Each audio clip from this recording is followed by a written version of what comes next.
Beneran. Beneran juga bawa ya. Assalamualaikum warahmatullahi wabarakatuh. Kami hari ini Gementara Aceh Utara, DRR, Gebibu, dan penggiat sosial IT Jeli hari ini sama-sama merobohkan rumah Ibu Nur Hayati. Ya, juga Pak Gesi ikut hadir, ya. Dan masyarakat hari ini kita bisa melihat antusias. Ini orang Aceh Taguang Kuah Pli orangnya. Taguang Kuah Pli. Yo, penggiat sosial langsung kita robohkan rumah Ibu Nur Hayati. Selanjutnya kita akan kita pergi rumah yang layak huni untuk Ibu Nur Hayati. Mari secara rekan-rekan kita tanging proses untuk robohkan rumah Ibu Nur Hayati. Silakan.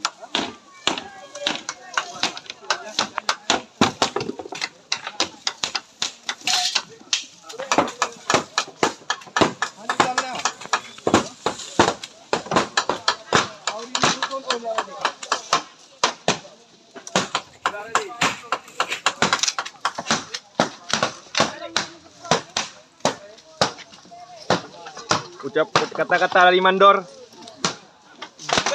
The best.